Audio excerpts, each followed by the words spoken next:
Hey guys, Rise here, bringing you set 2 of SKT versus KT Rolster, and man, I am fired up after that last match, and you guys should be too, because we just saw nukes in a TVZ as well as a whole bunch of other exciting tactics. This game, though, is an even bigger name game, in my opinion. We got Bisu versus Luxury, and man, these two players they've always been a lot of fun for me to watch. Bisu won because he's a Bonjour, man. He's got to be one of the most dominant players of all time. He is still, after dominating since his time beating Savior back in 07 or 06, I think it was 07, he's like non-stop, always in the top 10 of players, usually in the top 5, and even very often in the top 2 or 3. And I got to say that Bisu is just a monster, a player that no matter how bad everybody seems to slump after doing great, he never gets to that point. He slumps a little, but for the most part, always in good shape.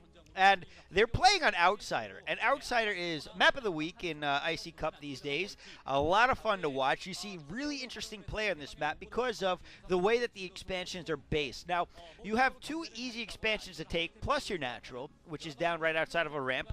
Here's the map right here. I'll show you.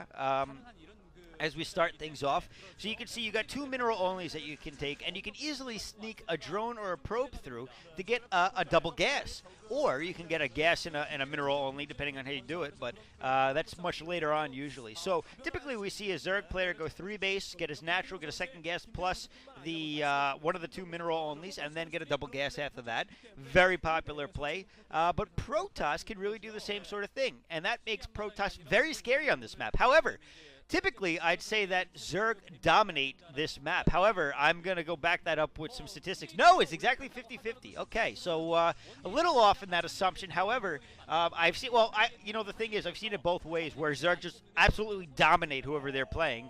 And then sometimes Protoss absolutely dominate whoever they're playing. Corsair Reaver, very effective. Templar drop, really effective because of those mineral onlys are so exposed on the backside.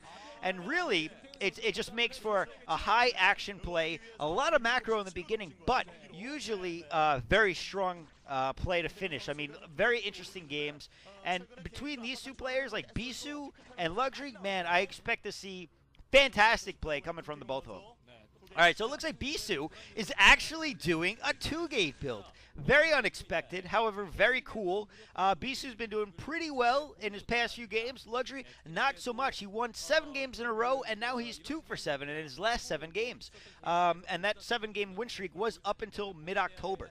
So it looks like he's in a little bit of a slump right now. Bisu, on the other hand, has just beaten 2 players after losing and getting knocked out of the OSL by Shine. He's a Zerg player, by the way. He's won his last 2 games against Perfect Man and Snow, not the biggest names, but he is on a winning streak of sorts. And at this point, he's going 2-gate, although his ramp is not very well blocked. And Luxury could go around those zealots and run up into his base. And Bisu, though, he looks like he's going to put some pressure on. He's going up against a what must have been a 12 pool into 12 hatch. I'm guessing. I wasn't really paying attention at Luxury's build, but I'm guessing that's what it was. And he's going to put some early pressure on. Now, he's going to be streaming zealots here completely, and this is going to be a very intense build.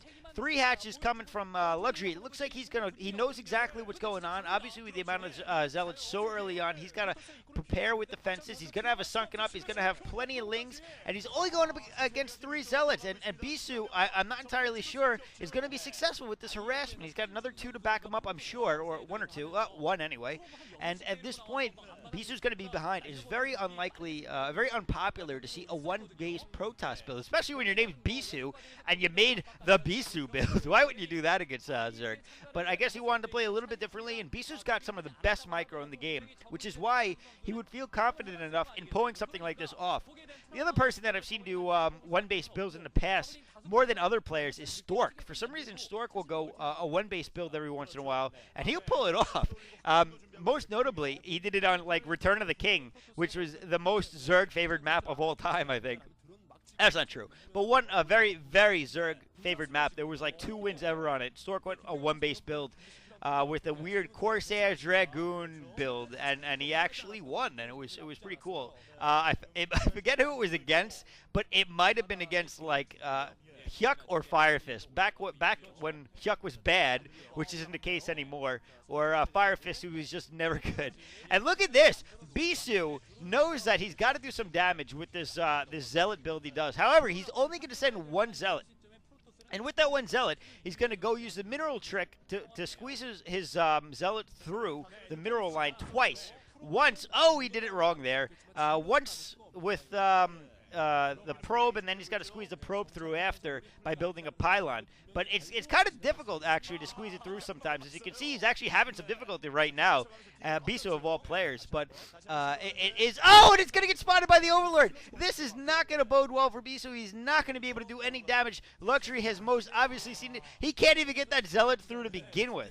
And we're seeing Hydras. Bisu is in trouble at this point. He could very well lose this game against Luxury because Luxury is going a very strong build to a one-base Protoss. Bisu, in the meantime, is going Corsair. He's getting a Stargate up.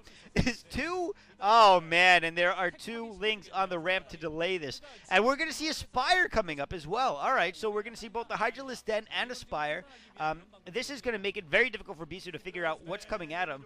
I would actually expect to see Muta because it's just going to be very difficult for... obviously, he's making a few Hydra, but it's going to be very difficult for Bisu to defend against Muta based off of one base. Specifically based off of one gas. And whether or not he's got that mineral only, that's great. However, that's not going to be enough to support it. So now he's going, you can see he's rushing for two bases right now because he knows he is very far behind economically.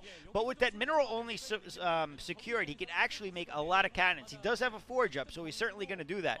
And once he does that, he could possibly get back into this game. And Luxury not taking any chances, throwing down a couple more Sunkens at the front of his base. He wants to make sure that he has this advantage. He knows he just got to make sure that he secures this advantage, takes advantage of it, and then takes out Bisu with Hydras and Muta and whatever. You can see that he's been saving up for these Muta. He's got 6 lava ready to go. I don't know if he's waiting for Overlords or what, or maybe he's distracted, but very shortly we're probably going to see a whole bunch of Mutalisks popping out of there. There are a lot of eggs right there. He's most definitely going Muta. And Bisu with only the one Corsair, and now Bisu off of one base. Okay, he's been spending his money on units like Zealots and Dragoons and trying to get his tech up, and now he's got to spend even more money on cannons, and he's got to defend 3 bases. Bisu's in a horrible position because while he's got a couple of Corsairs, oh, they're getting chased by Scourge already.